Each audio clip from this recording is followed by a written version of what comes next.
welcome to Flory Models live at 5. Here we are on the 24th of October 2017. Is it me? My mouth is very dry. It's very warm in here all of a sudden.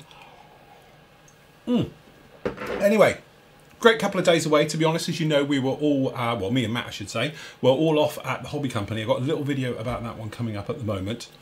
Generally though, I've been pushing on very nicely with the F16 today. We have got our sort of pretty much done, all finished there. We are literally just waiting, or for me to do, to actually mount it up on the stand. And I'm happy to report, at last, we have, Coastal Kits have sent us the base. Okay, couple of little things with it. I think we've got a few little printing issues, not that one. I've got a little one here, a few little spots on it, things like that. It's obviously pixels that are out, which are a little bit annoying. And I say about it in the video because one of the things I'd like to do is obviously airbrush it out. The trouble is, it's got a satin sort of sheen to it, which is pretty nice. And this model is all going to be about looking at it from different angles and really seeing, you know, the best way of actually viewing it. So I think if you've got like a flat spot down on here, you'd have to do the entire thing, things like that. So for the sake of a tiny little pixel that's out there, I don't think anyone's going to be noticing, because they're going to be looking more at the aircraft. I think we'll be able to get away with it. So what this means is we are basically ready to mount it up onto the actual base. As soon as that's on, we can put on the final little parts onto it and everything else like that. So hopefully within the next, literally, I don't know, 3-4 days, it will be completely finished off and done and out of the way, and we get on the Mozzie. Technically, I'm a week behind with that one now, but to be honest, a few things have come up over the last week or so, so it's put me back a few days. Okay, so we'll get this one sorted out, get that one finished, we'll get onto the Mozzie. We'll be in time for Telford. Mozzie, it's going to be one of those things, join me for the race, which will be the next 2 weeks of trying to get the Mozzie completed in time for Telford. As I said, don't really want to rush it, but if needs comes to push, we put in a few little late nights, things like that, and we can get that one finished off, because I'd like to obviously take it with us as we make our way up. So we got quite a lot to get through, so we'll just push through quite quickly. So obviously at the weekend we went to the actual hobby company. So what I've got here is a little video type thing, and then what I can do, or I want to do with it, is mute it somewhat, I think like that, and then I can do a little voiceover with you guys. If I click that, there we go. You can still see me in the top corner. So anyway, for guys who don't really know, Hobbyco, they actually do the, or the importer for Tamiya, Italieri and Dragon. They do a few other things as well, but that tends to be slot car stuff and trains. But obviously it's a lot of RC stuff, things like that. So this is their showroom at Milton Keynes. It's a huge warehouse. You don't notice it. It's a massive place. It's not big signs out the front. It doesn't have anything on it, apart from a little thing on the door. So you don't even know where they are. Okay. But generally they've got a fantastic little showroom. So down on here we've got, these are the early obviously Tamiya kits with the old branding names and labels on there that have actually been collected technically by the managing director of the company, who's into it in a big way, and there's a few little signed little goodies and things down in there. But you can see with these boxes you've sort of got that thing from the 1970s to present day with them. Where's the pause button? Because I can pause this to show you. Some of these things down in here look weird. We didn't really get it over here, but obviously in Japan it was massive. McFly, you might have seen the video that they did with them and all the rest of it. Obviously the signed stuff from them. So you've got the McFly stuff down on there, and obviously some of the other bits and pieces, as you can see, some of the weird and wonderful stuff. Lots of signed memorabilia. So as you can see, I think this was it Ayrton Senna? Sorry. Pass. Did that one, various things, and as you can see, a lot of this is signed because Tamiya in its day has done a lot of you know, work with various companies, not just through modelling but through sponsorship as well. And again, things for Red Bull, because obviously did the Red Bull car with Tamiya and all those things. So as you can see, a lot of the RC stuff from back in the day, right up to modern stuff in their showroom. So it's quite nice to have a look round and see some of the old stuff that they've collected as a company over the years as well. More of the RC stuff, as you can see, pretty much everywhere. The thing is with Tamiya, they are a massive radio control company, and most people, that's where they know Tamiya from. It's not so much from the actual, you know, scale modelling side of it. It's a huge part of the company and things like that. Obviously, a lot of the stuff you see, they have sent over as well, and obviously they have them made up. So they've got various kits that have come along. Quite an interesting fact on that, which I'll just point out, was that they were explaining to us how they are actually shipped. It's not like they're made in the UK. They get shipped over from Japan, made up kits ready to go to be displays and things like that. So as you can see, more of the RC stuff that they've got around on here. Some of the bigger trucks that they do, all that type of thing as well. And obviously, I think probably, well, I don't know, maybe 75% of everything they do is Tamiya. Okay, and everything else. There's Matt, who's got me bag. Okay, so like you see at the model shows as well, we've got down on here, we've got the various kits that you've probably seen at things like Telford. This is exactly the same type of layout they have on there, and with their models all been done as well. That's obviously the new Corsair, which is the first naval version. The other versions were obviously Marine Corps. Tomcat, I have to report, me and Matt stripped them out bar one of all their Tomcats. So if you do want a Tomcat, they're going to be up on the site as soon as they come in stock. And again, you can see some of the stuff that they've had made up, which were down in there as well. Again, it was a sort of shopping trip for me and Matt to be out about and everything else like that. Some of the sprues, obviously you see them at Telford lined up the same way. This tank here, to be honest, it will be in stock with them probably next week. They wasn't in when we were there because obviously we wanted them, but it's the brand new 1/48 scale Abrams. Looked really, really nice. So now they've done it in all the scales. You've got it in 48th, you've got it in obviously 35th and 16th scale as well. The old 48th scale Lancaster, raised panel lines and all. Okay, some of the other stuff that they do, as you can imagine, a lot of the ones which are the promo items and test shots. The brand new Archer, again, that is due out any second now. They were hoping it might have been in now. It's not. It's due in probably the same time as those other ones as well. As soon as those come in, me and Matt will get those in as well. But that's the brand new kit as well. So that's quite nice to have a little bit of a sneaky peek at that one. So that one's out.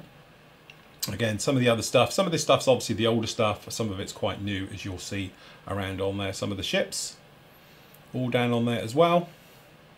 And some of the other stuff, obviously, that's coming out imminently or is in collaboration with other kits, because I think it is the 3 ton there. I think that's a collaboration between them and Italy. I think it's their truck with their artillery on the back. Some of the cars, is that the new Valentine at the back there? Panther. Some of the beautiful cars as well. Me and Matt have done a deal on these as well, so we're going to be getting some of those cars in as well. That looks extremely nice as well. Obviously being the AMG GT3, very, very nice indeed. We've built that bike, you might remember it. That is the Ducati 1199. It's just new markings for that one. Again, it's not out yet. Some of the big stuff as well, so that's going to be the standalone engines. Again, huge big scales and a lot of the cars. To be honest, we've got down in here with these ones, we've ordered these in, so if you are thinking about these for the Citroen Mobile Kitchen, we were talking about it with them. You've got all the gear inside as well. That's the little bottles, the drinks bottles, the cans, things like that are all in that kit as well. But again, say me and Matt have done a deal. We've got all of those kits coming in as well. Some of the more merchandisey type things that they actually do. Okay, and some of their other bits. This is just me flying around. Okay, Marcus Nichols, we all know about him. Obviously, Tamiya Magazine. This is his display case with all the builds that he's done for Tamiya Magazine are actually now in that display case. Absolutely beautiful work. Lovely to see it up close like that. And really, it's a dream job for him, isn't it? Because he does it for the magazine and he gets to display them in there and they're totally safe. So he doesn't have to worry about where to put them as well. So that really is quite something, I must admit. But it's really nice to see his work in the flesh just like that. A couple of TV adverts that they are doing. It's quite interesting. They've got a full-size Hilux running around with the radio control version. We were showing all the videos for them as well. No doubt they're going to be making their way somewhere. But it's quite interesting to see all of that. And there's the Tamiya stuff. So obviously the other thing as well, they are the importer for Italy. So anything that comes in from that is obviously in the UK is going to come via the hobby company as well. So obviously this is their stuff, new stuff that's coming out. As you can see there is the brand new Ford Transit. You might remember they did the gas fan version. That much of its success. They've got the Mark II now. So we're going to get some of those in as well. So obviously we've got the sprues. Obviously the racing cars as well, the rally cars as well from Italy. They're doing re-releases of and things like that. Some of the new trucks, the various things. That building down the bottom there weighs an absolute ton. We've got some of these coming in as well because we picked some of those up. The actual Mark II Escort, absolutely beautiful thing. Now this one here, who can guess what this is? Okay, let's pause. Any ideas what this is? This is something I didn't even know about that was coming out and all the rest of it. So it's quite nice to see it in the flesh, and it's a lot bigger than you think. I should have Matt picked it up and actually had a look at it. I should have taken a photo of it in his hand, but actually that is the Fiat 500, and that down below there is the shell for it. It's huge. It's a really, really big thing. Little car, great big kit of it. So that was something really nice, something a little bit different as well. One of the Italy trucks, I think that one's just new decals onto that one as well. It's the standard truck, but new decals. We've got that Sterling up for review coming in as well. We've ordered those, they'll be in as well. Some other models lying around, very nice as well. So we've got the Fokker Wolf down in there. To be honest, as we were saying, the great thing about Italy is not actually the kit, because let's face it, that isn't the best kit out there, but the decals are, because they come out of really, really nice decals, as we know. So that's really nice to see that one. If I remember rightly, that's the Accurate Armour Dauntless Reeboxed by Italy. Really, really nice stuff as well. And then some of these ones down here are the Wargaming series of kits. And then obviously some of the other stuff has been used by the Israeli forces, things like that. That's those types of things. Not Israeli, sorry, Middle Eastern forces. Various stuff, as you can see, line. That's a massive Sherman that's on the floor, which clearly everyone's kicked at some point, because it's just huge and ridiculously big. I don't know about it. Forgot to ask him about it. But I'm not. I think it's just a promotional shell of one. Some of the other weird and wacky stuff that they've done, Dragon, you know what they're like. They like to bring out some, well, a little bit of odd stuff, shall we say. Some of the other kits, obviously, that are coming down the line and out. It's all the Dragon stuff, as you can imagine. Sorry, Zvezda over here now. This is Zvezda as well, forgot to mention. They are the importer for all of those. Got the 777 down there. And Zvezda's line of little kits. If I can pause this at a good spot, it's not going to do it, is it? Those little kits, they're something ridiculously cheap. They're like a £5 each, but there's absolutely beautiful stuff. They also do a range of die-cast, and I can't remember who the people it is now.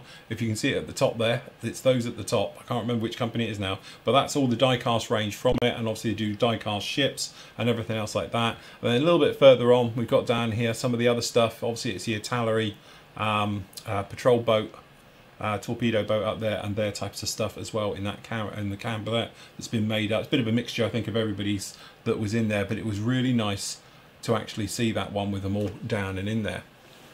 So again, it was one of those things where you're looking around on this and you could literally, you're in awe of everybody's work and things like that, because it tends to be the best of the best in there. Some of it's pretty old, but it's still fantastic. As you can see, there's the F-16 that we're working on at the moment as well. Other stuff they do a range of these kits which are incredibly expensive, but the detail in them is something else. So you might have seen there the ships and everything else. Some more of their RC type stuff.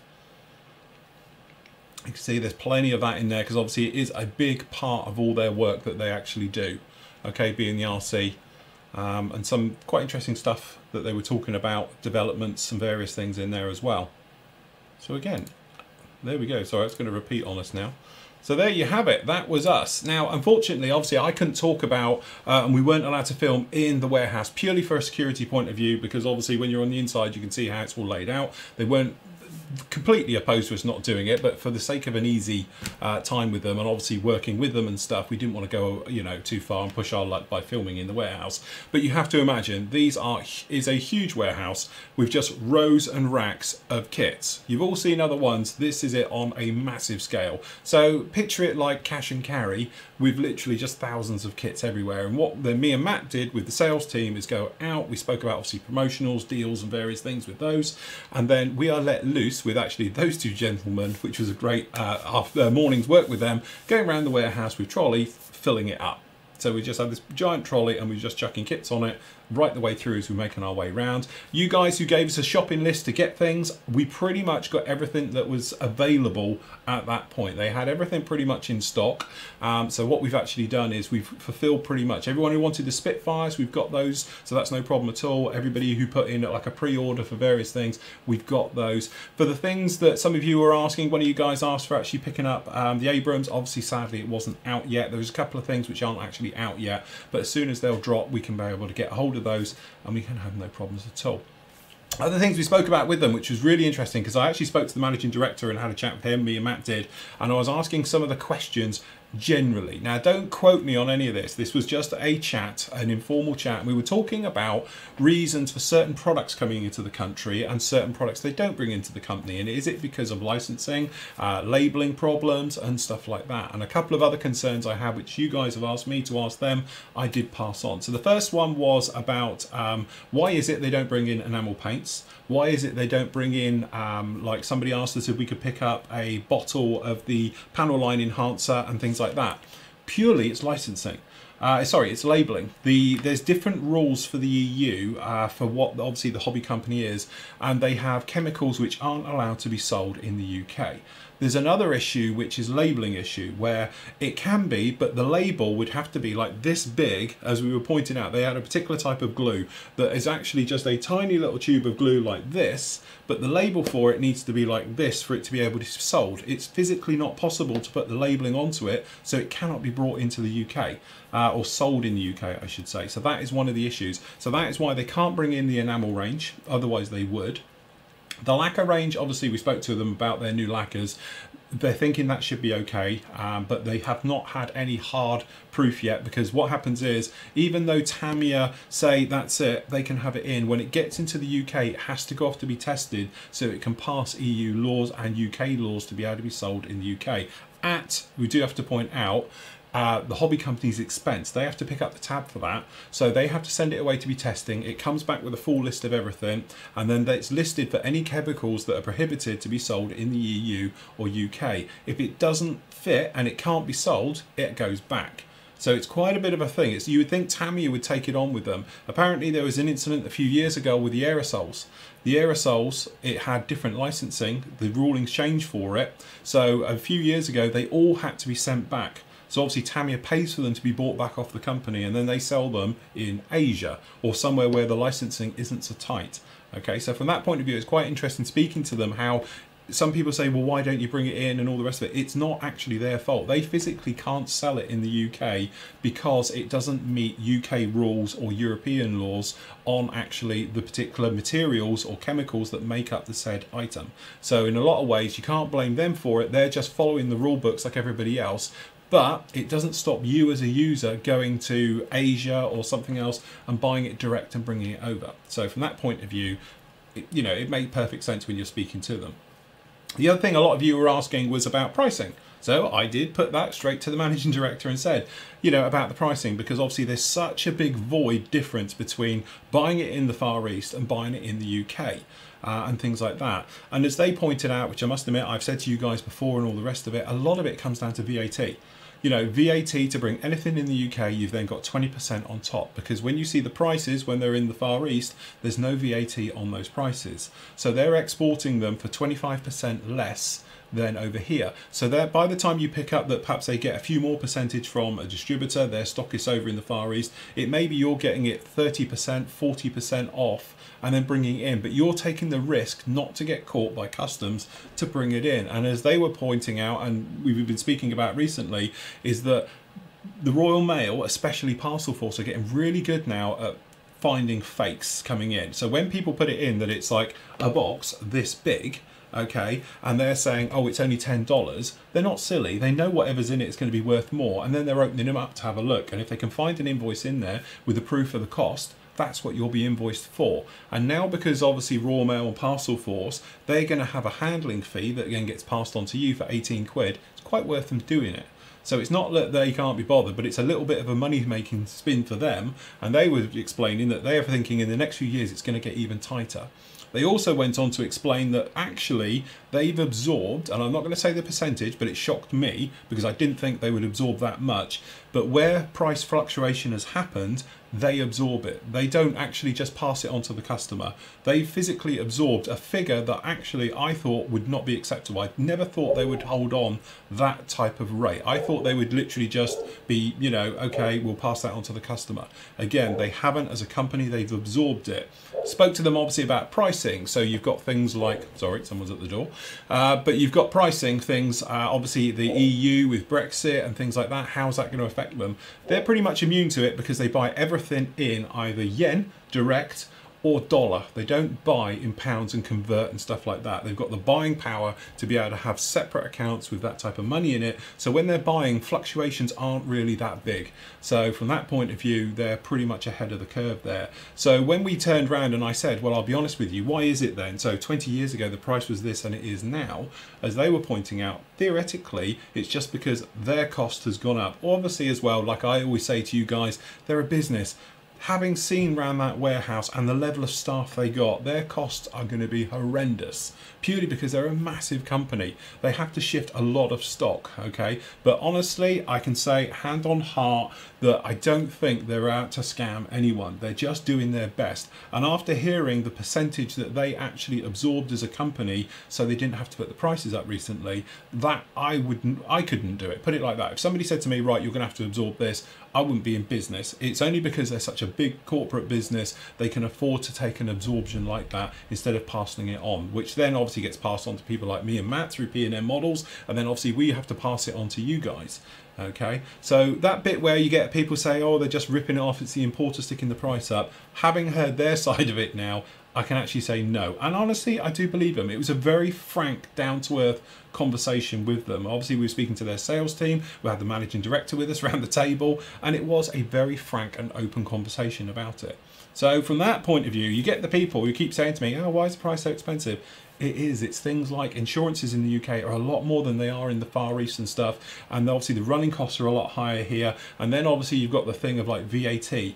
Okay, and a bit like when you buy from America, nothing actually has sales tax on it at the time. That's all added afterwards because it's so different state to state and bringing it back over. But by the time you put the handling fee on from Royal Mail and the VAT at 20%, obviously these things aren't cheap anymore. It's no different from where you buy them. And again, it is a thorn in their side. I know it's a prickly subject when I was having it out with them, because you could see them slightly get a little bit on edge, like I can see where he's going with this. But after they explained their side of it, I can honestly say I came away with a little bit of respect for them. I like companies who make money, and I did give them my spill about it's nice because if they're making money as well, they're more likely to be able to extend their stock, keep better stocks, things like that. So from that point of view, it really was a bit of an eye-opener.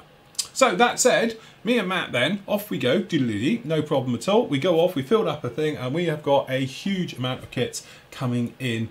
It's going to be delivered hopefully maybe the end of the week, more likely to be next week before we actually get them, because obviously we didn't bring them away with us. I know it's like cash and carry, and we could have done, but actually it was easier because, to be honest, we bought a bit more than we thought, to leave it there, and they were going to ship it to us. So Matt should have them over to him. As soon as Matt's got them, he will take the photos of them, he'll send me all the photos, the details, and then I'll put them up on the site. If it's this week, it's this week. It's more likely to be next week, to be honest. But we have got some really, really nice stuff in there. We bought a little bit of everything, to be honest. So we've got, to be honest, quite a lot of Zvezda stuff because it is really good stuff. And then obviously we've got a load of Tamiya, we've got various other bits and pieces in there. So look out, it is on its way and it is coming. But to be honest, big thank you to them. Thank you for letting me sort of interview them. Thanks for obviously talking to us. Thanks for letting us film in there and giving us quite a nice morning.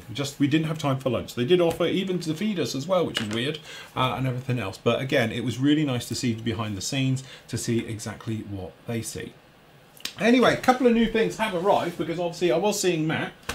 So the first up is we've been badgering John to buy one of these for ages. This is Mr. Buller. You see him on the show, the one who loves Russian stuff. So funny enough, we've got in this. You might remember when we did the auction, some of them was with John's. Well, he paid for this out of his money from the auction. So we're going to expecting him to build this very, very soon. He doesn't know it yet, but I'm going to do the review of it before he builds it. That's why I've got it here, and I'm going to pass it to him at the weekend, okay? So I'm going to do the review for this one this week. This is obviously the A model, fantastic, what do they call it? The mainstay, isn't it? Is it the Midas? Sorry, Midas? No, Midas is the tanker. Mainstay is the AWAC. Yeah, that's the one. But anyway, this is monster because it's 1/72. So you might have seen recently we did the 144. Think on steroids. This thing is absolutely a lump and a half. Matt had a look inside the box. I've been good. I haven't yet, so I'm going to wait to the review. But it weighs an absolute ton. Somebody kept on asking. I'm sorry, I can't remember who it was, for me to review this. So this is actually Zvezda's, although it's in obviously Rebel's box, but it's Zvezda's massive Imperial Star Destroyer. I don't think it's quite as big as mine, and I don't think it's quite as detailed, but when you think of the money difference, where this thing is 100 quid versus mine, which was nearer 7, I think this one should be really, really nice. So it'd be interesting to do that one. On that front, this is the other one. I know it's from that series we don't like to talk about, but it's one of the early ones. So we've got the Republican Star Destroyer as well. This is one of the paint and jobs and all the rest of it. So very nice as well. So we'll do a little bit of a review on that. This is the brand new Tomahawks, the Mark II, the FX1 as well. So we're going to be doing the review of that one very, very soon. On that front as well, we've managed to whip one out of PM model stock. So we've actually got the Walrus Mark 1. Again, I'd love to review this, and don't forget we've got Steve's one as well. So that's something to be beholden. Obviously, his Resin Wonder. Hopefully we'll get some stuff out of him soon for that one. But in the meantime, I'll do the review of this great kit because that looked really nice. We've got a couple up on the forum as well. Something a little bit for when Lindsay starts and cuts her teeth. So we've got the Halo. To be honest, I was hoping for the old Warthog as well, but they have sold out. But we have got the Pelican there. So for all you Halo fans who love all of that, that's coming. Me and Matt, we're doing our usual sort of have a look-see round and everything, and I actually really like this one as well. So this is the Firefly Mark 4.5, but with the Korean markings and things like that in there. So it's got the Australian markings and the actual RAF ones for this one, so the 1/48 scale kit. Again, something a little bit different, and we do like special hobby. So we thought we'd have a look at that one. Again, as soon as the other stuff lands from what we bought obviously at the weekend, I'm going to do the full reviews of all those as well. So we've certainly got an absolute ton of stuff coming along over, let me just plug this in, the week. Okay, hold on, we're just going to get into the questions. Sorry, I was a bit distracted before we started. Okay, so hold on, are we coming up down in here? Let me just get this up. Now I've had a load of questions and I don't think we're going to have time to go through them all today, but I will definitely get this one started on tonight. I must simply say, because everyone's on about it, tonight in the UK, I'll do it before I do the questions, but there's a programme all about the mosquito, so if you're in the UK and you're watching this live, I've just got to see where it is now. Did somebody not put the time up? I think it's 9 o'clock on More 4. There's a programme all about the de Havilland mosquito. See, look, I'm a mind of information on this show. I don't know how we do it. TV reviews next and everything. Right, okay, so categories. Sorry, you'd think I'd have all this queued up by now. Okay. Where are we? Okay, Q&As for Phil. For the people asking about the group build medals, I've had a couple of emails from you. Like I said before, if you didn't get your medal for the last group build, for whatever reason, all the messages were sent out via the forum as private messages to you all. Okay, it wasn't an email, so it's not in your email folder. It actually went as a PM on the forum.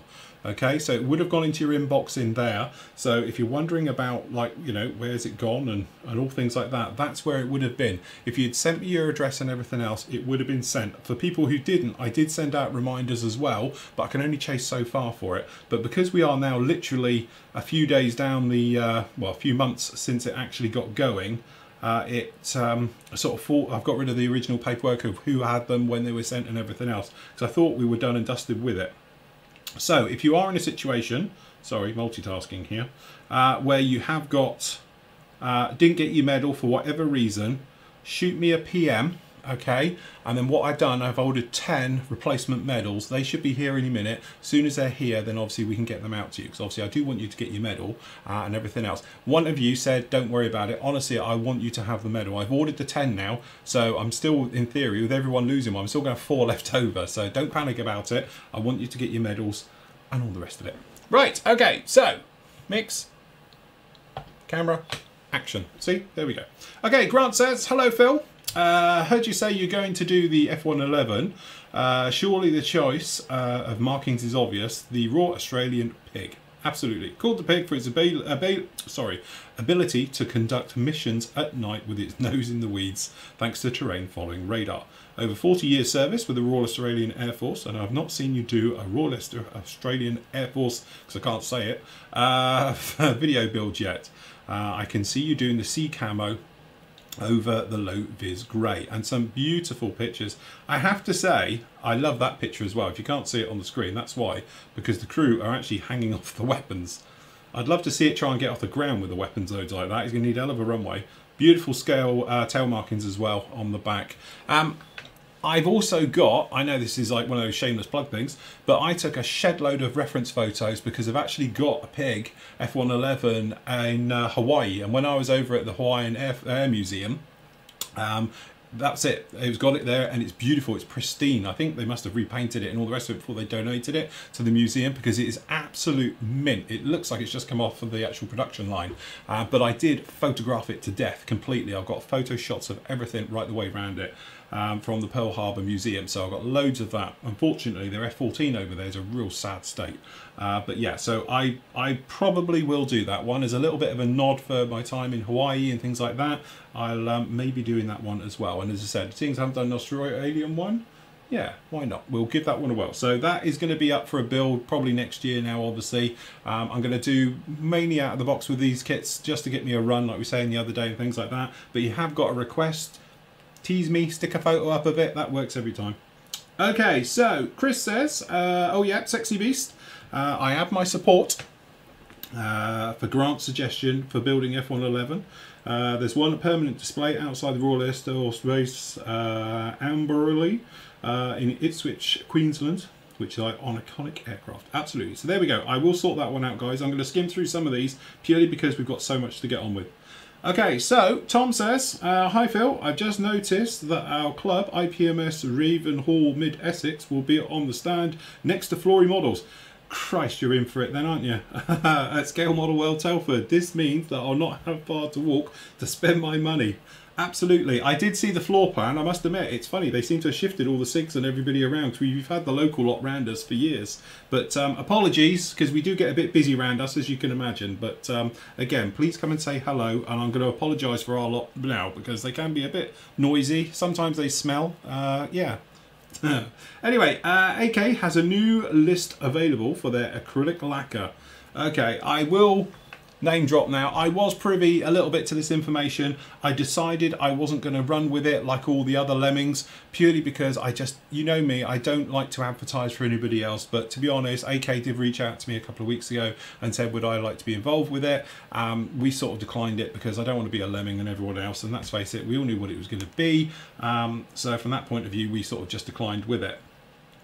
Are they going to be any good? To be honest, lacquer paints, I have to say, are lacquer paints. We've spoken about this before, I think when Tamiya were talking about their one.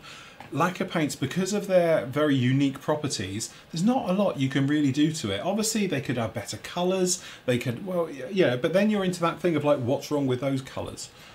So when you get things of paints like acrylics, because acrylics can be a little bit finicky, let's face it, Mission Models paint stuff is really finicky, okay, and then you get other stuff like Vallejo, which obviously has some problems and colour issues and things like that. You're still, I think, looking for an holy grail with true acrylic range of paints that just spray beautifully and you have no problem at all with them, okay, and you can overcoat, you can weather, mask and all those things. And the same, to be honest, with metal finishes. I still don't think there's a definitive colour out there. But to be honest, lacquer paints are lacquer paints at the end of the day. I've taken the decision to go down MRP's route. I like the colours, I like the company, I like, you know, it's just that thing. You sort of warm to them because they work well for you. That's why I'm sticking with them. Are they the best? They do the job. That's as far as I'm going to put it. Acrylic wise, again, everything has their little thing. It's like if Tamiya, to be honest, did all the federal standard colours and yeah, basically everybody's colours that we've got with everybody else's, they would probably be perfect, but they don't. So that's why we end up going for other colours, because you don't have light ghost grey, dark ghost grey in Tamiya. If they did, I think they would be my go-to choice for acrylic, okay, and things like that. Anyway, looking forward to see you at Telford, definitely. Okay, Patrick says, hi Phil, I'm looking for a 1/48 scale F16A. Unfortunately, it seems the Tamiya skipped that one. So now I have the choice of the Hasegawa or Revel. The later is cheaper, of course, but Hasegawa would be better, or is Revel close enough? Now, I'm not sure about the A, because that would be the block 15, the block 10, 15 one. The easiest way is they got different tail planes at the back. They're squared off a bit more than the more modern ones and things like that. But generally check, because I'm not sure whose Revel one, if it is a Revel one or is it the Hasegawa Reeboks. I'm not sure. Go over to Scale Makes and make sure it is. If not, then yeah, Hasegawa is going to be your choice. And to be honest, the Has kit isn't too bad at all. It's actually very nice. It's full recessed panel lining. It's very close. I built a few of them because I did them as sort of aggressors and various things back in the past. And they are quite nice kits. They go together really, really nicely. No, it's not a Tamiya 48th kit by a long shot, but actually for an external thing, again, it's not too bad at all. So my advice would be, check to make sure the Revel one is in the Reeboks, because I don't know, it could be, but if it's not, I go Hasegawa for it. It will be a nicer, cleaner build, I think, on that one. Okay, David says, oh, pull that all the way down. Hi Phil. Not had time to keep up with the Mozzie build, but I did say that you were thinking about wood. And he's put up here the RB Productions wood effects. So these are actually, I don't know if you can see it, let me zoom in. If you haven't seen these before, I have seen them, I've never tried them. This isn't what you think, this is actually a stencil. It's a photo etch stencil for wood grain. So do they actually have different types of what they call it? I don't know if it's a different type of wood. No, it just says wood. I didn't know if it had a particular name of the wood. But yeah, very, very interesting. So you could actually spray it down and do it literally like that. Obviously this is probably a bit heavy for 30 seconds, but something like that you could probably get away with just on there like that. Very, very interesting to see them do that. I have seen them before, I've never used them, but they do look very, very nice indeed. Okay, Grant says, hello Phil, back again. I've got myself in a real bind. I'm building the classic airframes airfix de Havilland Vampire Trainer. Australia, Japan, Iraq. This is for a guy and have somehow managed to throw out the canopy. We've all done it, I won't worry about it. Don't beat yourself up, we've all done something like that. I've posted a question up on the forum, which I did see, I must admit. But if you have mentioned it on here, it'll get a larger reach. I've spent hours looking on the net for another kit with no luck, and I will need to buy another, or maybe someone has the ability to vac form a canopy for me. A pic of the kit below. Okay, I bet Phil you've never done anything so stupid in a commission days. To be honest, I've never thrown away a canopy, if I'm honest. I was hoping that someone can help me out. Cheers for PS. There is another classic airframes trainer kit that would probably have the same canopy, or Hobbycraft trainer. So there we go, that's the one we want. So we want the 2-seat side-by-side one for it. Okay, so if anybody's got one, if they could please shout out, that would be absolutely fantastic. Okay, so that's getting him out of the bind, guys. And again, the other thing as well, I don't know if you're like me, I have done it myself. I've got a Phantom up there with hardly anything left, and an F-16, where if you've got things like canopies and stuff like that, and perhaps you've got a model in your collection that's just gathering dust and you're going to bin it anyway, then it's got a canopy, try and get it off. So if you can get it off in one piece and then send it on, because I've done that to a few of my older kits now, that guys have said to me, to be honest, my F-16 has been so cannibalized now, it's literally just the fuselage, because everyone's had front and rear canopies from it. I've had pylons go, because guys have said to me, have you got, and it just so happens I've got it there. It's not the best one in the world, it's just going to gather dust, or it's been broken in some way that I can't repair. So then that way I'm quite happy to cannibalize them to make sure you guys can finish off your kits. So if you're in a similar position and perhaps you've got a, you know, that kit, you built it a few years ago, it's in a box, you're never going to look at it again, and you want to help somebody out, then obviously if you can do that, that would be absolutely fantastic. Okay, so next up, Malcolm says, how are we doing on timer? Okay, hi Phil, I hope you had a good trip to Hobbyco. Did they mention the new 1/48 scale 109 G6 with the micro magnets?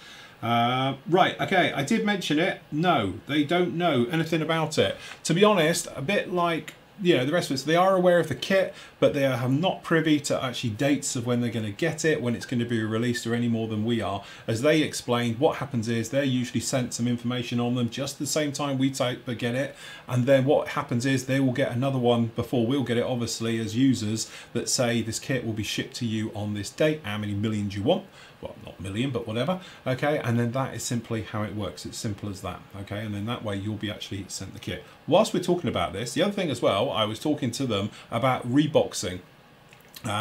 Again, I have to be careful on this, because the person I was talking to, who will remain nameless, but he knows all about this, and I said to him, quick question, how do you go about reboxing from manufacturer to manufacturer and things like that? And they were basically saying what happens is it's as simple as sitting down normally at something like Nuremberg or Suzuka. The manufacturers will have a meeting and they will just agree on doing a run of so many kits, and then what happens is another manufacturer will then say we will rebox that kit under our markings, our decals and everything else, and it is simple as them turning around and saying, okay, we want to order 5,000 of those for us. So what happens is that that first manufacturer, the one who's done all the work and all the tooling, might only produce, say, 3,000 kits for themselves. Okay, but what they will do is then produce another 5,000 for perhaps somebody like, I don't know, Revel, for instance. Okay, because Revel will sell more units than the original customer will. Okay, so whereas perhaps Hasegawa might only shift 3,000 of those particular kits, okay, over this production run, they know Revel will shift a lot more because Revel is open into more markets. So it's readily available in the UK, Europe, in most toy shops, everything else like that, and obviously around the USA, whereas perhaps Hasegawa isn't in every single toy shop or something else. So when you get to the more specific manufacturers like Kinetic and things like that, again, they might just do a run of perhaps 1,000 kits, but they might do another run of another 3,000 on top, so 4,000 in top, because Italy want to rebox it. And that's how it works. It's just as simple as that. So what happens is they sit down, they agree how many they want, they sign a contract on it, and it's as simple as that. So then what happens is Italy then will receive just a plastic bag full of sprues, nothing else to them. They put their instructions to it, their decals to it, they'll do their own box art and everything else, and it gets shipped. It is as simple as that. It's not as complicated as you might think. But it's a great way, as they point out, for the smaller manufacturer to be able to do a bigger run, which brings down the costs slightly. So obviously the more they can produce, the cheaper the kit gets. So instead of like Kinetic having to do a run of like 3,000 on their own, because now they can do 2,000 for their own, and then obviously perhaps 3,000, that's 5,000. So the unit price comes down a bit, which means everybody's a winner. That's how it works. So big thank you to who will remain anonymous for now. Unless I can get him on camera, that'll be fun. Okay, Rob says, hi Phil, keep seeing the live show that people are mentioning next year's group builds and SIGs. Have they been announced and set in stone? Has the list been put up on the forum? I can't see anything in the group build chat area. To be honest, again, I want to get rid of what we've got this year. I think the next big one that's going to be coming up is the Sci-Fi 6. It's going to run for 3 months, okay? So it's going to run from December the 1st right up to the end of February. Okay, so that's your 3 months for that. The others, as soon as we get into their 1st of December, I will put up all the lists and everything else. Because to be honest, I've got to find the list. And it's buried in a pile of paperwork down there. Okay, but as soon as I can, I will get them up onto the site and then we can go through it like that. The only one we added to it because we weren't sure what we can do was the APC one for the second armoured SIG for the year. So things like that. But I will get that sorted and I will get them up ASAP. Crikey, here comes a big question. Okay. David says, why all of a sudden the interest in lacquers? Because they sell and everyone's a cheap and they all just jump on the bandwagon. They're like lemmings manufacturers. They see a company make money and they suddenly think, oh, that's cheap, because let's face it, paint is so cheap to make and it's easy money. That's why. That's it. Question done then. Okay.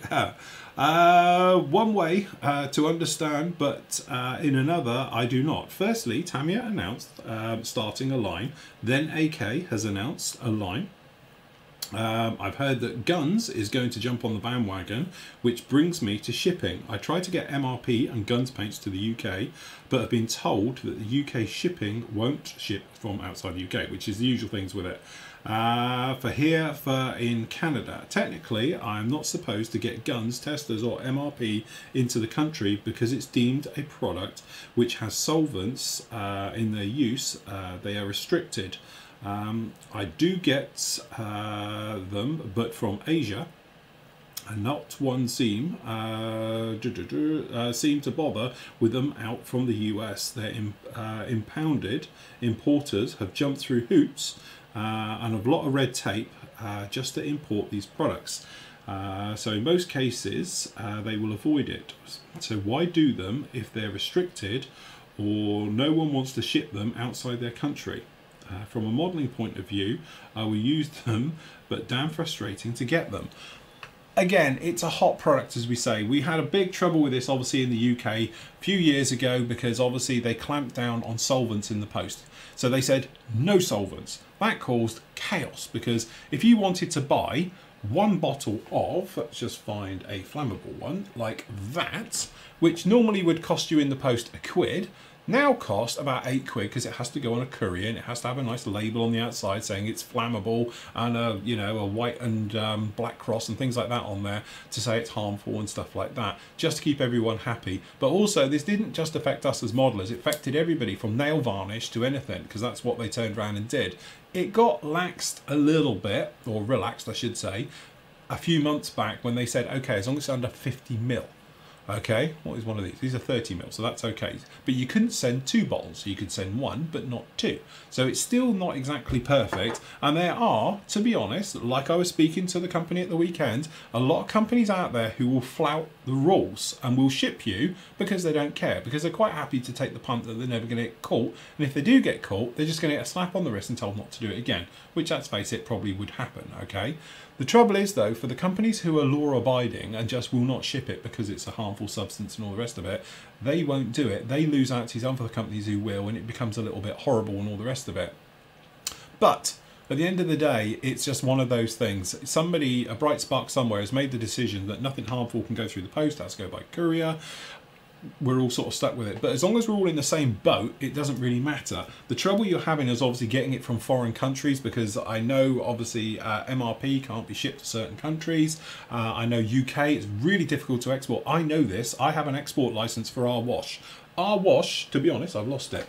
To be honest, the hoops I have had to go through in the last month for our insurance, because our insurance was having a hissy fit over our wash. Nothing's changed in it at all, but apparently legislation has changed in America, things like that. So we've had to have reclassifications, stuff like that done on the wash, because we have to have various insurances like manufacturer's insurance, just in case little Billy Bo Job decides to drink 1,000 bottles of this and probably shits himself to death, because he's not going to die from this, but he probably will from drinking lots of it. Okay, so we have had to have, which has forced up our premium by about 30% this year, and things like that. So again, it's just one of those things where you think, is it worth it? It's technical and stuff like that. Unfortunately, it's just the world we live in, because I think what's happening is the manufacturers are just seeing the cash cow, which is lacquers now, because all of a sudden lacquers are back in vogue, and that's it. So they're thinking, we need to release, we need to release. It's okay if you can get them in your country, but if you can't get them in your country, it's a little bit of a bind. Okay, so from that point of view, either find a friend who can get them and ship them to you, and he takes the risk, or you can find a company who can ship them to you. But you know, as you say, I'm a manufacturer and we're a sales company as well, doing these types of washes as well. I cannot, you know, obviously agree with people taking shortcuts with it. But if you can, you know, then that's personal choice and up to you. But yes. Okay. Okay, so where are we? Kevin says, hi Phil, working on the F-15E Strike Eagle 148 scale Rebel, great kit. The aircraft is going to be Operation Enduring Freedom. My references state that the paint was overall medium gunship grey. Isn't it just gunship grey, which is FX 36118? 36118, he says now, looking for it. It's around somewhere. Do you know what, it's really annoying now that my US colours are down that end.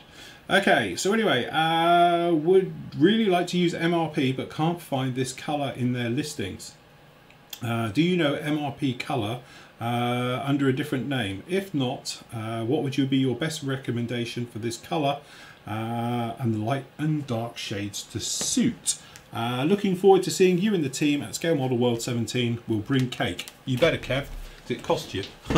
Okay, so where are we? I should have it in here somewhere. 360. Here it is, because I know I've got it. Okay, so they call it dark grey, but the one you want is this. Okay, that's the one. So Federal Standard colour 36118. This is gunship grey. And then for lightening it, I would just dab in a bit of probably white in this one just to lighten it up. But you can see already it will change its colour and go through the motions of it.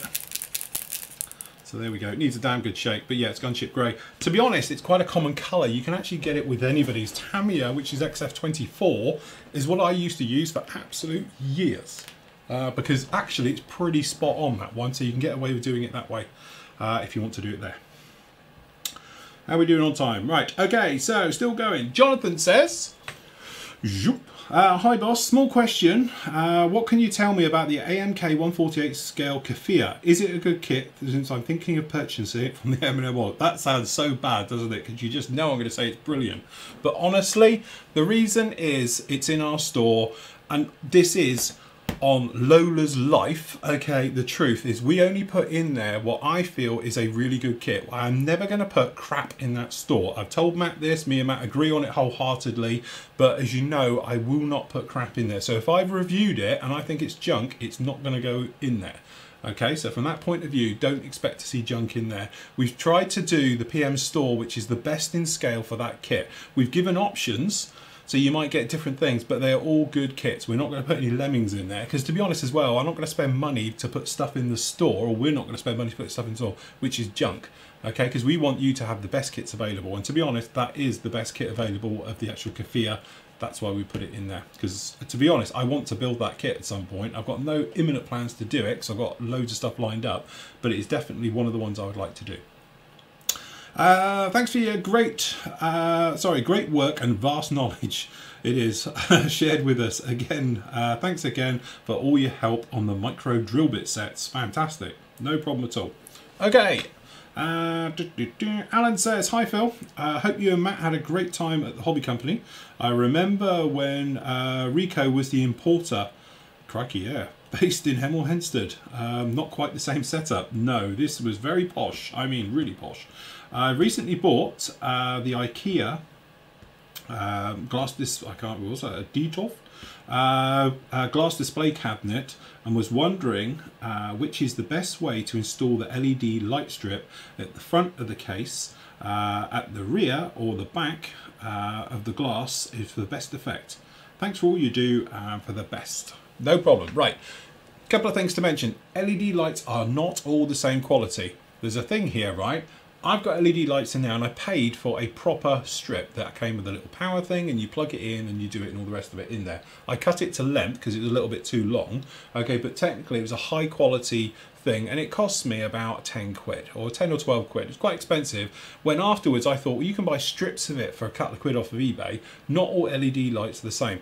The matter of fact is, the ones in my PC, I think I mentioned it, went yellow after a few months. Those have been in that cabinet now years and are still crystal white and just as strong, and haven't melted through the plastic or anything else like that. They've been really, really nice. So I would say make sure you buy a good quality LED light strip, okay? Also, the backing, that has never come unstuck because it was on like a 3M tape behind it. So it's a really good quality tape and it hasn't come away. I've used other ones and the tape's just fallen off. It just sticks for a bit and then drops off. So it is well worth spending just a little bit more money when you're talking a couple of quid for something that's going to last you years on a better quality LED strip, rather than the cheap ones you find on eBay, because they will die, they do go off. You know, they all say, oh, they'll last for 50,000 million hours. No, they don't. Honestly, they'll go off. Where to place them? Personally, I would either have them above or have them on the down strips that you look at, so you can't actually see the LEDs, because there's nothing worse than when you've got an LED and it's blinding you because they are so focal on the light. So what you want to do is, as you're looking at the cabinet, have it on the down pillars closest to you facing in. Okay, also just be careful if you've got a mirrored back, because they will reflect off of that and come back at you. If that's the case, what I would do is put them on the sides looking in, or the top. Okay, it's just purely, I've had it on something else and the LED keeps blinding me. It's a perfect one on alignment, so I've ended up having to put a bit of tape over it on something else that I've got in here with LEDs in it, and it is really annoying. So if you've got a glass cabinet and you've got LEDs shining in a mirror, it's going to give you that sort of, you know, infinity wall type look with it and stuff like that. Okay, so I would say on the sides facing in at it, that way you just won't get as much reflection back off, and that'll be enough to light them. Also, you don't need tons of it. On my one, I've just got a strip running across the top, okay, and it goes down through all the glass layers, and it's not really shadowy in there at all. I know we've got lots of light in here. It could probably do with another one at the bottom shining up, if I'm honest, just to illuminate the bottoms of the kits. But yeah, pretty good, no problem. But again, spend money wisely on things like that. Okay, next up, what have we got? Okay, Steve says, hi Phil, I'm sure you must have had the lowdown already, but it appears everyone and their dog is now having a go at lacquers. Absolutely. A few weeks ago, Tamiya have done, I'm going to slightly skim this one, guys. They all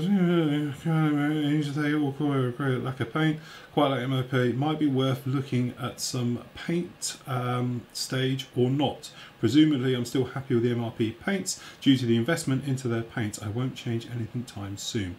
I'm also enjoying Tamiya acrylics thinned with the own Mr. Self Leveling thinners, a winning combination. Absolutely. And he's put the link down there as well. I'd say we're running out of time on the show today, guys, but yeah, that's the one. I think what it is, we're going to get loads out these new lacquers and various things. It's that thing. I'm not being funny. They've all looked at MRP. They've all looked at, suddenly MRP paints have gone from being no one to huge. And let's face it, Marcel must be absolutely selling tons of this stuff.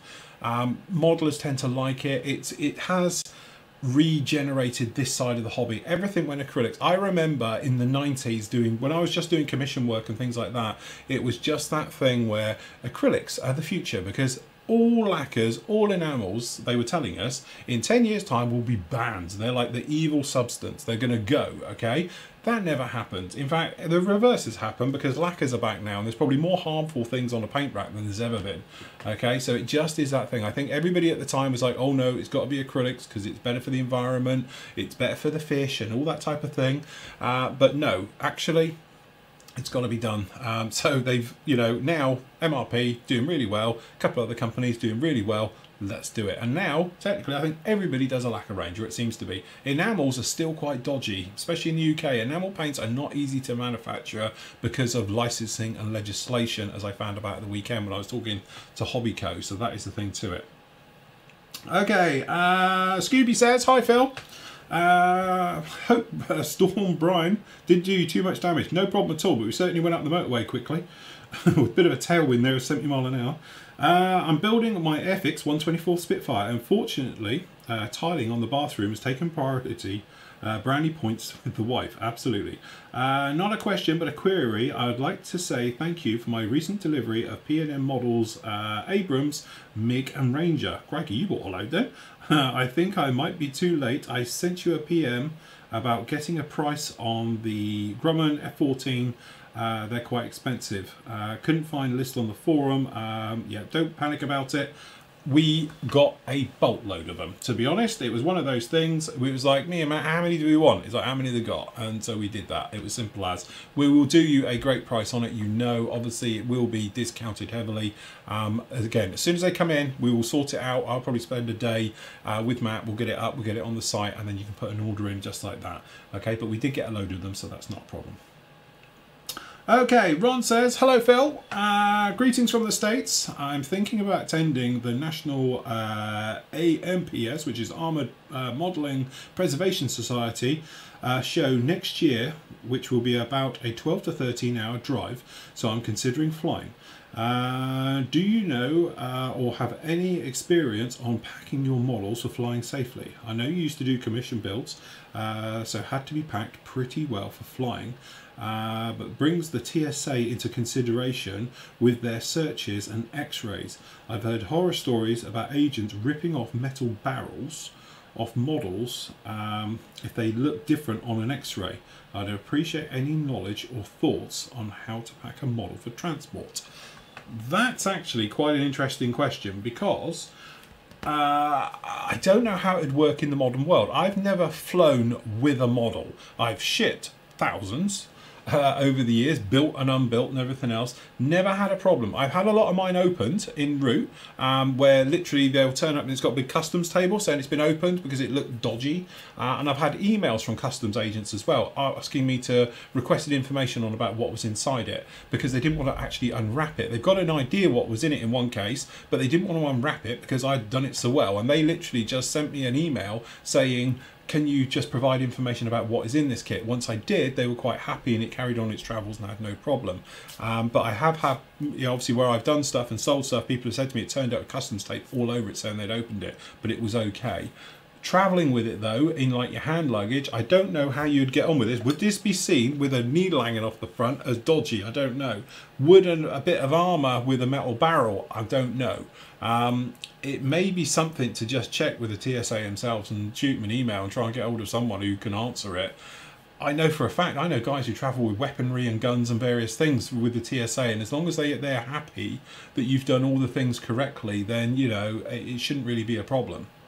But it might be worth checking with somebody more with the American side of it rather than me. The UK, I know for a fact I could get away with it. pretty much our guys are, I wouldn't say laid back, but they're a lot more understanding, I think, than perhaps some of the US ones are. So if you explain to them what it is and all the rest of it, even if they take it off of you as hand luggage and decided they want to put it in the hold separately, as long as it's handled with care, I think you'll be absolutely fine with it. But I know from myself traveling with the SNAP charity and stuff like that, we used to have medical boxes and various things in there, and as long as they're made aware and they're happy up front, it's never usually an issue. It's the bit where you've surprised them and they want to know why you never mentioned it, that's the trouble. So yeah, from our point of view, we was always very open about it. This is medical equipment, this is this, this is this. They were always very, very happy. But again, I would check with probably somebody more in the US rather than me, because I'm not quite sure how that would work out, if I'm honest. Right, that'll do for today. There is still a few questions, but what I would do is I will mark this one as read right now, and I will then follow the rest of the questions tomorrow. But obviously we don't want this one to go on for total hours and hours, otherwise we really will be here all night and day. And plus of that, I've got to crack on with this one and get this one finished off for tonight. We get it edited and various things like that, and we'll be good to go like that. Tomorrow, to be honest, I'm off to Sid. Remember Sid used to be here to all the live show with me? He's got his new man cave. I'm actually going down to his for lunch, so we're going to be doing a little bit of filming work with Sid as well, and we can get his ugly mutt back on the camera as well. All right, so talk tomorrow everybody. Happy modelling. Take care.